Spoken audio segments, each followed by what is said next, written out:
Méthodique, elle regarde chaque détail à la loupe. Elle décortique les messages et analyse les non-dits. Karima Brick. Oui, la reconnaissance de la citoyenneté française des Québécois, est-ce que ça pourrait être le cas pour des descendants de la Nouvelle-France? Ça semble assez curieux tout ça, mais il y a des citoyens qui aimeraient bien, qui se disent, ben oui, finalement, j'ai des ancêtres français et j'aimerais avoir cette citoyenneté. Et ce qu'on comprend, c'est que c'est un dossier qui a, en fait, juridiquement, il y a le dossier, ça a bougé un peu, on va en parler avec Édouard Baraton, historien, spécialiste des espaces impériaux et post-impériaux. Et il a écrit un statut d'ailleurs sur X pour annoncer comme quoi il y avait des développements dans cette histoire-là. On va déjà le rejoindre. Édouard Baraton, bonjour. Bonjour. Déjà, pour que les auditeurs comprennent ce qui se passe, j'ai mis un petit peu en contexte, là, mais donc cette histoire-là, c'est que vous avez fait un peu vos devoirs au cours des derniers mois, même des dernières années. Il y a plusieurs citoyens qui aimeraient avoir cette citoyenneté française et il y a eu ce dossier. Vous avez décidé de travailler un dossier pour littéralement faire une demande au gouvernement français. Ça en est où maintenant? Alors, en fait, moi, je suis historien et puis on m'a posé un problème assez intéressant il y a quelques années, à savoir, est-ce que les habitants de la Nouvelle-France avaient perdu leur naturalité française, comme on disait à l'époque, au moment du traité de cession?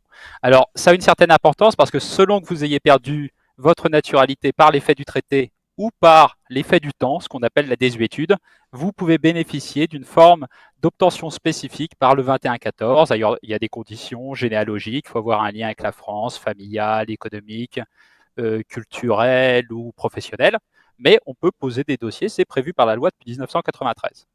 Alors, des dossiers avaient été posés auprès des autorités françaises durant les dernières années et les autorités consulaires de Montréal qui géraient ce genre d'affaires répondaient que non, que les habitants avaient perdu leur naturalité par l'effet du traité, que c'était donc irrémédiable. Alors moi, ça m'a intéressé comme historien, je suis allé chercher les vieilles jurisprudences parce que la loi française prévoit que pour les vieux traités antérieurs à 1945, il faut conserver ces vieilles jurisprudences.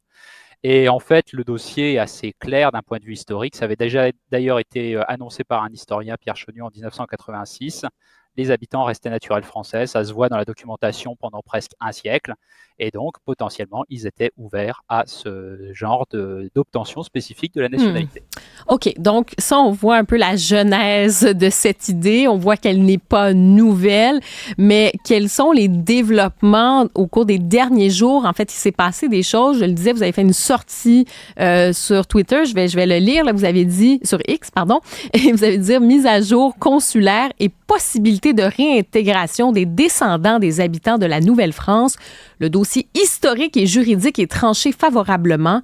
Restent les aspects généalogiques et administratifs. Concrètement, ça veut dire quoi pour les gens qui font la demande? Parfait. Ben, en janvier dernier, une citoyenne canadienne du Québec, Madame Suzanne Lachance, avait posé un dossier de réintégration par le 21-14 avec l'argumentaire et les preuves qui sortaient de mes recherches et des recherches de quelques autres. Et donc le ministère devait se prononcer pour savoir si oui ou non ils opposaient encore le traité ou s'ils acceptaient de traiter la demande sur le fond. Et donc ils ont accepté de traiter la demande sur le fond. Ça a été communiqué début du mois de juillet. Alors le dossier en l'occurrence a été repoussé parce que la preuve généalogique n'était pas donnée dans les formes qui étaient demandées par l'État français. Il faudrait des copies intégrales de tous les actes de naissance jusqu'à l'époque de la cession, jusqu'aux années 1750. Alors c'est un boulot Ça de commence à être généalogiste, compliqué. mais c'est pas impossible. C'est pas impossible. C'est un boulot de généalogiste quand même. Mais c'est pas du tout mon rayon tout ça.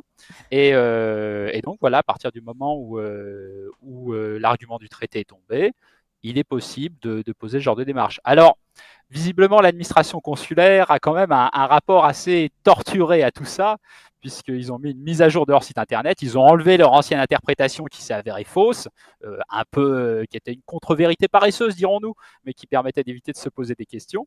Mais ils ont un peu oublié de remettre que désormais, si c'est la désuétude qui a fait perdre leur naturalité française aux gens, ils peuvent demander par le 21-14 cette forme spécifique de réintégration. Donc j'attirais l'attention sur le fait que la mise à jour consulaire en effet prend acte de la dernière décision, mais elle fait quelques petites omissions. Vous disiez tout à l'heure que c'est une chose curieuse. En fait, pas tant que ça. Il y a pas mal d'autres cas de ce genre-là qui existent à travers le monde. Je pense par exemple aux lois qui ont été passées en Espagne et au Portugal pour les juifs séfarades. Il y a une dizaine d'années, les descendants de juifs chassés du XVIe siècle par l'Espagne ou le Portugal peuvent demander des réintégrations, en fait à titre un peu de réparation mémorielle, si vous voulez, c'est à ça que ça sert. Le Bénin vient d'annoncer qu'ils allaient probablement passer une loi permettant aux descendants des populations africaines déportées dans le cadre de l'esclavage de pouvoir poser ce genre de déclaration. Et puis ça s'inscrit dans des choses encore un peu plus larges. Par exemple, si on regarde les relations entre le Portugal et le Brésil, un citoyen portugais au Brésil a les droits d'un citoyen brésilien et vice-versa sur la base d'un traité de 1973. Et en fait, entre la France et le Québec, c'est ça qui était pensé dans les années 60, au moment de la période gaullienne. C'est là que les Canadiens apparaissent dans le droit français de la nationalité d'ailleurs. Sauf que ça n'a jamais réussi à être complètement abouti. Et donc, on est resté dans cet entre-deux, ce qui explique ces demandes qui deviennent régulièrement du côté québécois et cette difficulté de l'administration française à les traiter. Alors moi, je suis historien, je veux pas militer d'une quelconque manière là-dedans, mais il me semble que le plus simple, ce serait qu'il y ait une discussion un jour un peu sérieuse entre l'administration française, des associations québécoises ou le gouvernement québécois et qu'on arrive enfin à un texte juridique propre qui fasse droit à des revendications qui ont un fond de légitimité. Vous savez, les déportations d'Acadiens, etc., c'est des gens qui ont été déportés parce que français à l'époque, donc il y a une mémoire traumatique. Moi, je parle de ces sujets-là comme historien depuis un certain nombre de mois. Alors, j'ai des gens qui sont complètement contre, qui sont hostiles, il n'y a pas de problème. Et puis, j'ai des gens qui me parlent de ça avec des sanglots dans la voix. Ça concerne des Québécois d'origine française, mais pas que, puisque à l'époque, un naturel français, c'est aussi un autochtone catholique de la vallée du Saint-Laurent. Par exemple, les Hurons Wendat de Wendake sont concernés aussi bien que des Acadiens ou que des Canadiens français. Donc ça fait ressortir un peu tout ce fond historique, juridique. En fait, ce lien, c'est ça, ces liens et ces relations avec la France et avec en fait, même, j'allais dire, à l'époque de la Nouvelle-France. Donc, ces relations-là. Et comme vous dites, c'est pas juste une question de lien de sang ou d'être français au sens, je sais pas trop, là, tu sais, justement, de quelque chose d'exclusif, là, parce que ça peut être aussi une critique qu'on peut faire à ça en se disant, mais attends, on en est où à ce moment-là? On commence à classer les citoyens en fonction de quels critères? Ça peut être aussi une interrogation.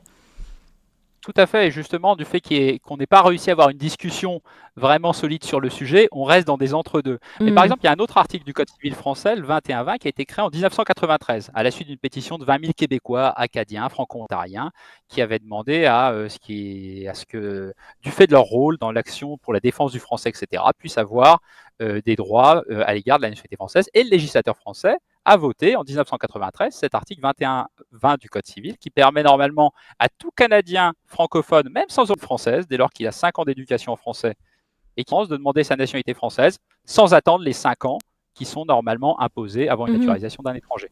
Le problème, c'est que là encore, l'administration a une petite habitude, l'administration française a une petite habitude d'ignorer la loi. Et là, je dois dire que, là c'est plus historien, c'est citoyen français qui parle, je trouve ça assez curieux. Moi, je trouve ça assez curieux, donc je suis content qu'on puisse en parler publiquement. Peut-être que ça amènera un peu de sérieux dans le traitement de ces questions. OK, mais donc concrètement, demain matin, il n'y a pas comme des millions de Québécois qui peuvent se rendre, demain matin, là, qui se rendent au consulat français, qui disent, bon, ben là, je veux la nationalité française. Ça ne va pas arriver demain matin, là. On peut poser des dossiers. Alors, il faut une généalogie complète avec tous les actes d'état civil jusqu'en 1750 et en plus de ça, pouvoir arguer d'un lien avec la France qui peut être donc professionnel. Par exemple, vous faites des affaires avec la France ou alors vous êtes dans une entreprise française, familiale, vous avez de la famille en France, etc. Mais le problème, c'est qu'il n'y a pas de barème très précis fourni par l'administration sur l'importance de ces degrés. Par exemple, faut-il avoir travaillé 10 ans dans une entreprise française? Tout ça n'est pas tellement précisé par les circulaires. En fait, il y aurait besoin de préciser par des circulaires l'ampleur des critères qui seraient appliqués. Donc, il y a encore un petit peu de flou. D'en discuter.